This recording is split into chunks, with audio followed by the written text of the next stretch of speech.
Hello student, कैसे हो आप। मैं राहुल भारद्वाज इस एमसीक्यू की दूसरी सीरीज के साथ उपस्थित हुआ हूँ, जिसका शीर्षक वही रखा गया है, अंतिम खाते अनुपात विश्लेषण। क्योंकि पहली सीरीज में हम इसके बारे में पूरी बातें नहीं कर चुके थे, क्योंकि यह केवल 20 क्वेश्चनों की सीरीज़ है। इसलिए उसी के क्रम को आगे बढ़ाते हुए हम अगली सीरीज स्टार्ट करते हैं, जिसमें हमें उसी तरीके से एक्टिव रहना है जिस प्रकार से हम पहली सीरीज़ में एक्टिव रहे, और ज़्यादा से ज़्यादा पार्टिसिपेट करना है। क्वेश्चन नंबर 1, निर्माण खाता किस खाते का अंग माना जाता है? लाभ हानि खाते का, व्यापार खाते का, आर्थिक चिट्ठे का, इनमें से कोई नहीं। सभी को अपना आंसर वेरीफाई करना है और कमेंट बॉक्स में कमेंट करना है। पिछली वीडियो में कुछ कमेंट कम आए थे, तो कहीं ना कहीं हम अपने आप को एक्टिव नहीं रख पाए। किसी किसी के कमेंट बाद में आए तो हम टाइम को भी एडजस्टमेंट में रखेंगे। इस क्वेश्चन का सही आंसर है ऑप्शन बी, व्यापार खाते का। प्रारंभ में अंतिम खाते में 4 खाते बनाए जाते थे: निर्माण खाता, व्यापार खाता, लाभ हानि खाता और आर्थिक चिट्ठा। वर्तमान समय में इन्हें परिवर्तित करके अंतिम खातों में 3 खातों को शामिल किया गया और निर्माण खाते को व्यापार खाते का अंग मान लिया गया। अब व्यापार खाते में हम निर्माण खाता और व्यापार खाता दोनों ही मदों को बनाते हैं। क्वेश्चन नंबर 2, निर्माणी संस्थाओं द्वारा माल की लागत ज्ञात करने के लिए बनाया जाता है व्यापार खाता, निर्माणी खाता, लाभ हानि खाता, ये सभी। ऑप्शनों को ध्यान से पढ़ना है, सारे ऑप्शन ध्यान से पढ़ने हैं, फिर हमें सही ऑप्शन को वेरीफाई करना है और कमेंट भी करना है।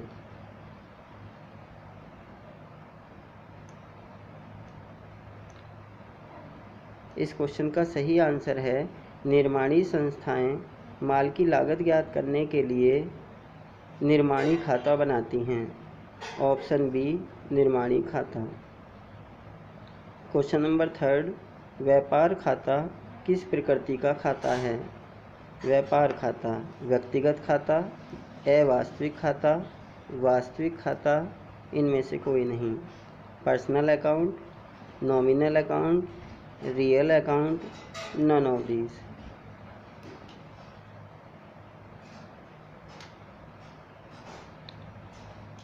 कमेंट करने से पहले हमें अपने आंसर को ठीक प्रकार से वेरीफाई करना है और उसी ऑप्शन को कमेंट में डालना है। इस क्वेश्चन का सही आंसर है ऑप्शन बी, अवास्तविक खाता, जिसे हम नाम मात्र के खाते के नाम से भी जानते हैं, नॉमिनल अकाउंट। क्योंकि हम जानते हैं कि व्यापार खाते में इनकम और एक्सपेंसेस का लेखा किया जाता है, इसलिए इसे नॉमिनल अकाउंट की श्रेणी में रखा जाता है।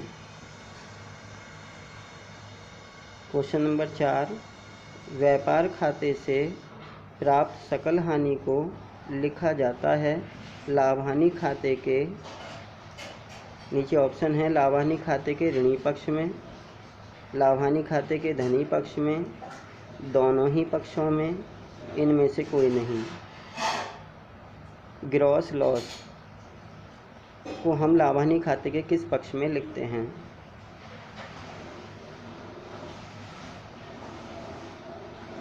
इस क्वेश्चन का सही आंसर है ऑप्शन ए, लाभ हानि खाते के ऋणी पक्ष में।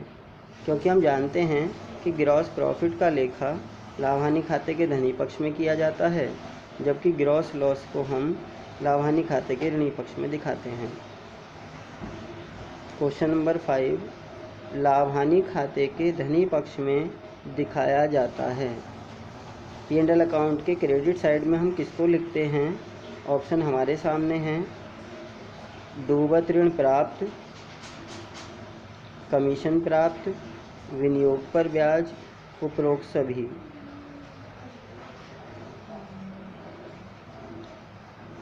आंसर को वेरीफाई करना है, कमेंट बॉक्स में डालना है और टाइम मैनेजमेंट भी हमें ध्यान में रखना है। इस क्वेश्चन का सही आंसर है ऑप्शन डी, उपरोक्त सभी। क्योंकि हम जानते हैं कि P&L अकाउंट के क्रेडिट साइड में हम इनकम को शामिल करते हैं। डूबत ऋण प्राप्त इनकम है क्योंकि रिसीव शब्द पीछे लिखा हुआ है। कमीशन प्राप्त इनकम है। इंटरेस्ट ऑन इन्वेस्टमेंट ब्याज प्राप्त होता है हमें विनियोग पर। तो इस प्रकार उपरोक्त सभी हमारा आंसर सही है। क्वेश्चन नंबर 6, आर्थिक चिट्ठे में आते हैं। आर्थिक चिट्ठे में हम कौन कौन किसी प्रकृति के खातों को शामिल करते हैं? व्यक्तिगत खाता, वास्तविक खाता, नाम मात्र का खाता, ए और बी दोनों। बैलेंस शीट में हम कौन कौन से नेचर के अकाउंटों को शामिल करते हैं? Personal account, real account, nominal account, A and B.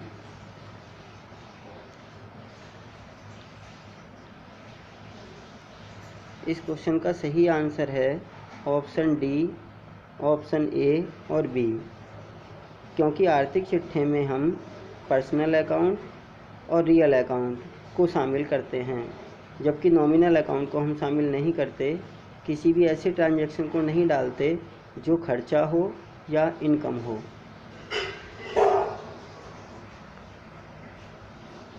Question number 7, आर्थिक चिट्ठा है एक, बही है, खाता है, विवरण है या उपरोक्त सभी है?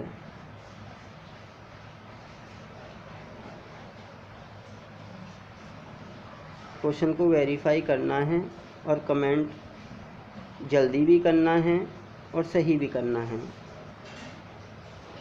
इस क्वेश्चन का सही आंसर है ऑप्शन सी, विवरण। क्योंकि हम जानते हैं कि बैलेंस शीट हमारा एक स्टेटमेंट है, विवरण है, खाता नहीं है, बही नहीं है, इसलिए उपरोक्त सभी तो नहीं होना है। आर्थिक चिट्ठा एक विवरण पत्र है, एक स्टेटमेंट है। क्वेश्चन नंबर 8 की तरफ देखना है। आर्थिक चिट्ठे के दोनों पक्षों का योग होना चाहिए। ऑप्शन ए, संपत्ति अधिक दायित्व से। ऑप्शन बी, संपत्ति कम दायित्व से। ऑप्शन सी, संपत्ति और दायित्व दोनों बराबर। ऑप्शन डी, इनमें से कोई नहीं। सभी को अपना आंसर वेरीफाई करना है, कमेंट बॉक्स में डालना है। कुछ क्वेश्चन हमारे ऐसे हैं जिन्हें हम एक बार देखते ही उसके आंसर को वेरीफाई कर लेते हैं और टाइम भी हमें कम लगता है, तो वो टाइम मैनेजमेंट कहीं ना कहीं न्यूमेरिकल क्वेश्चन के लिए हमें हेल्पफुल होता है। इस क्वेश्चन का सही आंसर है ऑप्शन सी, संपत्ति बराबर दायित्व। बैलेंस शीट के दोनों पक्षों का योग बराबर आता है, संपत्ति पक्ष का और दायित्व पक्ष का, इसलिए ऑप्शन सी सही है। क्वेश्चन नंबर 9, दायित्वों को बांटा जाता है, वर्गीकृत किया जाता है। अचल दायित्व में, चालू दायित्व में, दोनों में, इनमें से कोई नहीं।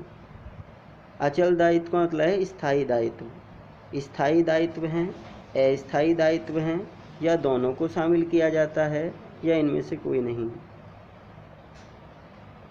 Fix liabilities, current liabilities, both of them, none of these.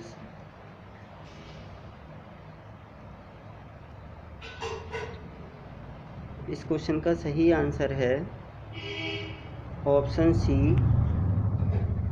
दोनों को ही शामिल किया जाता है। क्योंकि दायित्व हमारे दो प्रकार से बांटे जाते हैं, फिक्स लायबिलिटीज़ और करंट लायबिलिटीज़, अचल दायित्व और चालू दायित्व। क्वेश्चन नंबर 10, संपत्तियों को बांटा जाता है। संपत्तियों को बांटा जाता है तरल संपत्ति, अमूर्त संपत्ति, स्थायी संपत्ति, उपरोक्त सभी।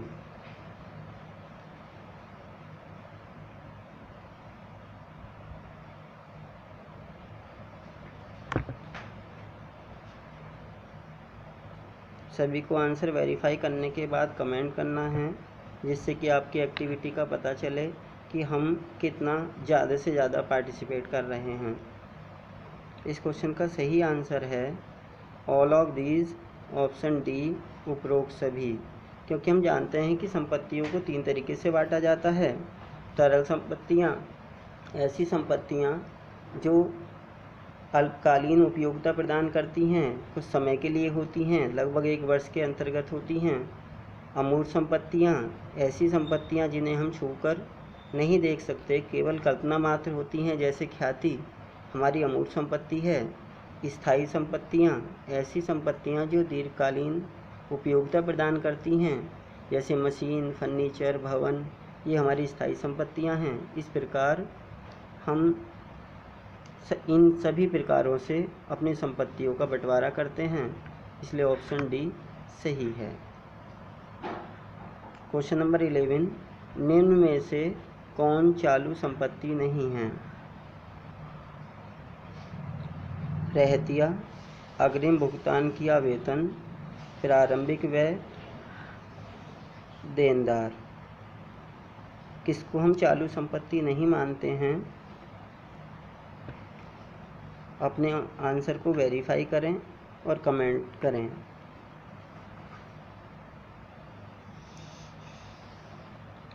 इस क्वेश्चन का सही आंसर है ऑप्शन सी, प्रारंभिक व्यय। रहतिया हमारी चालू संपत्ति है। अग्रिम भुगतान किया गया वेतन, जिसे हम प्रीपेड सैलरी के नाम से जानते हैं,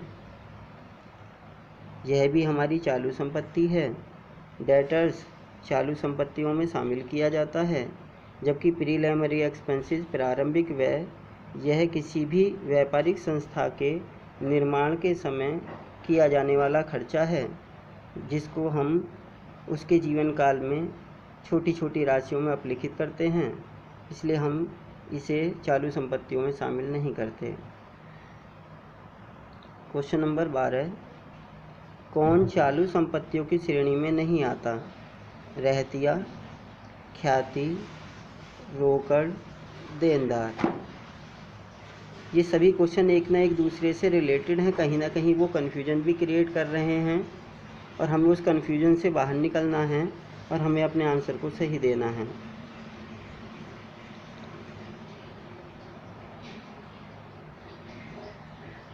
कौन चालू संपत्तियों की श्रेणी में नहीं आता? रहतिया, ख्याति, रोकड़, देनदार। इस क्वेश्चन का सही आंसर है ऑप्शन बी, ख्याति। क्योंकि हम जानते हैं कि रहतिया, रोकड़ और देनदार ये तीनों ही चालू संपत्तियां हैं, जबकि ख्याति, जैसा कि हम पहले डिस्कस कर चुके हैं, ख्याति हमारी अमूर्त संपत्ति है, जिसकी हम केवल कल्पना करते हैं, छूकर नहीं देख सकते, यह हमारी अमूर्त संपत्ति है, इसलिए ऑप्शन बी सही है। क्वेश्चन नंबर 13, कृत्रिम संपत्ति है, काल्पनिक संपत्ति, रहतिया, ख्याति, रोकड़, देनदार। सही ऑप्शन को चूज़ करना है। जैसा कि मैं पहले भी बता चुका हूँ कि हर क्वेश्चन एक दूसरे से मिलता जुलता है, कहीं ना कहीं एक कन्फ्यूजन हमारे दिमाग में क्रिएट होता है, हमें उस कन्फ्यूजन को नहीं रखना है, क्लियर करना है। इस क्वेश्चन का सही आंसर है ऑप्शन बी, ख्याति। ख्याति हमारी अमूर्त संपत्ति है, कृत्रिम संपत्ति है, काल्पनिक संपत्ति है, क्योंकि इसके बारे में हम पढ़ चुके हैं कि ख्याति की केवल हम कल्पना करते हैं, वास्तव में यह संपत्ति नहीं है जिसे हम छूकर देख सकें। क्वेश्चन नंबर 14, पूंजी की प्रकृति है। पूंजी का नेचर क्या है? जो पूंजी खाता हमारा है, वो किस नेचर का अकाउंट है? व्यक्तिगत खाता है, पर्सनल अकाउंट, अवास्तविक खाता है, नॉमिनल अकाउंट, वास्तविक खाता है, real account, none of these.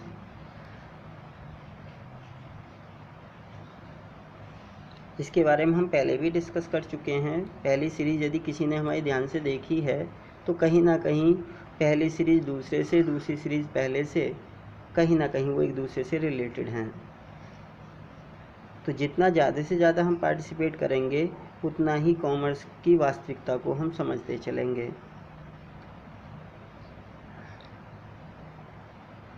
इस क्वेश्चन का सही आंसर है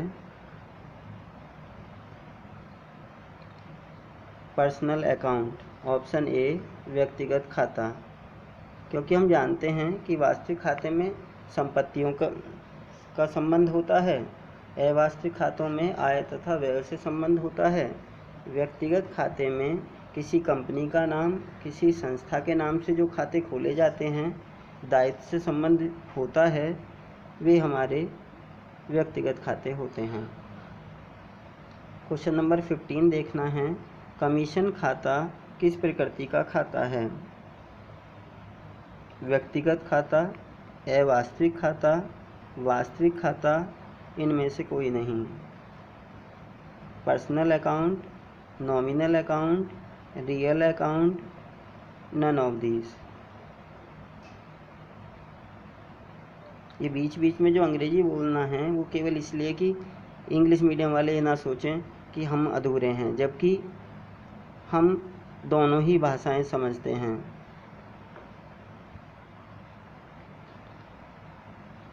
इस क्वेश्चन का सही आंसर है ऑप्शन बी, नॉमिनल अकाउंट, अवास्तविक खाता। कमीशन खाता जैसा कि हमने पढ़ा है कि आय और व्यय से संबंधित है, इसलिए अवास्तविक प्रकृति का खाता है। ऑप्शन बी सही है। सभी को अपने आंसर कमेंट करते रहना है, जिससे उनकी एक्टिविटी का भी पता चलता रहे। क्वेश्चन नंबर 16 ऊपर लिखे हुए सवाल से संबंधित है, जिसे हमें पढ़ना है और उससे रिलेटेड नीचे क्वेश्चनों के आंसर हमें देने हैं। तलपट में देनदार 48,000 रुपये के दिए गए हैं। अशुद्ध ऋण 8,000 रुपये अपलिखित करना है। यह समायोजन दिया है कि हमें अशुद्ध ऋण के लिए 8,000 रुपये अपलिखित करने हैं तथा अशुद्ध ऋण हेतु प्रावधान 3% होना है। यह भी समायोजन है कि हमें अशुद्ध ऋण के लिए प्रावधान 3% का करना है। अब इन सूचनाओं से हमें कुछ क्वेश्चनों के आंसर देने हैं।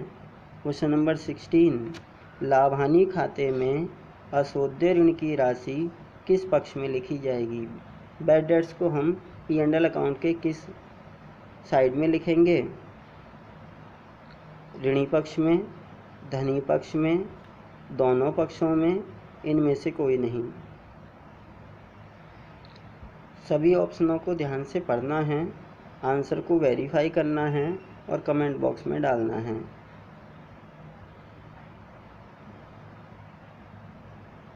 इस क्वेश्चन का सही आंसर है ऋणी पक्ष में। बैड डेट्स को हम P&L अकाउंट के डेबिट साइड में लिखते हैं। क्वेश्चन नंबर 17, अशुद्ध ऋण हेतु प्रावधान की राशि का लेखा लाभानी खाते में किया जाएगा। प्रोविजन फॉर बैड डेट्स कितनी राशि से लेखा किया जाना है लाभानी खाते में, हमें वो वेरीफाई करना है। 1440 से, 240 से, 1200 रुपये से, इनमें से कोई नहीं। सभी को सीरीज़ हल करते समय अपने पास रफ कॉपी का रखना ज़रूरी है कि कुछ क्वेश्चन हमारे ऐसे हैं कि हम उन्हें माइंडली कैलकुलेट नहीं कर पाते, जबकि पावर हमारे अंदर माइंडली कैलकुलेट की होनी चाहिए, पर फिर भी हम एक प्रैक्टिस कर रहे हैं, तो रफ कॉपी यदि है तो कैलकुलेशन सही होगी और हम सही आंसर को चूज़ कर पाएंगे।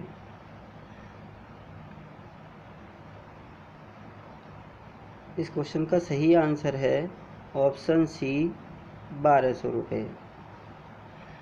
जैसा बताते चलें कि देनदार की राशि 48,000 है, 8,000 के लिए अशुद्ध ऋण प्रावधान करना है। इसका मतलब कि अशोध ऋण प्रावधान निकालने के लिए पहले हमें 48,000 में से 8,000 को माइनस करना है। 40,000 की वैल्यू हमें प्राप्त होगी, जिसका 3% निकालने पर प्रोविज़न फॉर बैड डेट्स निकलेगा, जो अमाउंट ₹1200 होती है। इस प्रकार ऑप्शन सी सही है। क्वेश्चन नंबर 18, आर्थिक चिट्ठे में देनदार किस राशि से दिखाए जाएंगे। हमें आर्थिक चिट्ठे में जब डेटर्स को लिखना है तो उसके सामने अमाउंट कौन सी आनी है? 40,000, 48,000, 38,800, 46,800।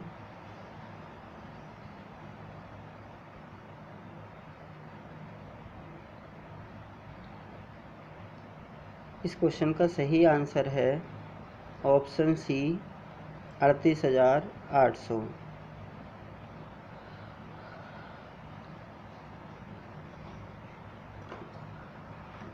क्वेश्चन नंबर 19, ₹60,000 में मशीन खरीदने पर 2/1/2% हिरास का आयोजन करने पर मशीन की राशि चिट्ठे में दिखाई जाएगी। 60,000 रुपये की मशीन खरीदी गई है, जिस पर 2/1/2% का हिरास लगाना है, और आर्थिक चिट्ठे में हम मशीन को कितनी अमाउंट से दिखाएंगे वो हमें वेरीफाई करना है। ऑप्शन दिए हैं 3,000, 6,000, 61,500, 58,500।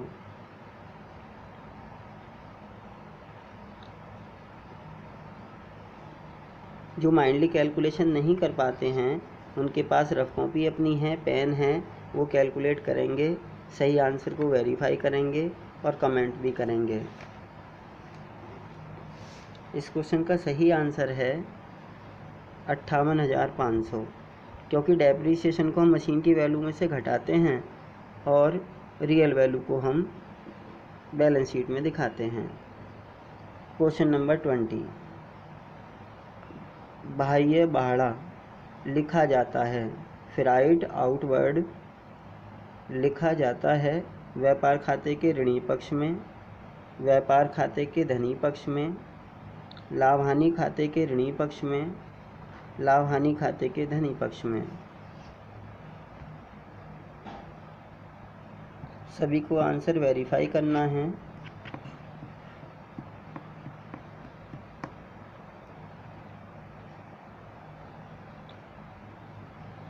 और सही आंसर को चूज करके कमेंट करना है।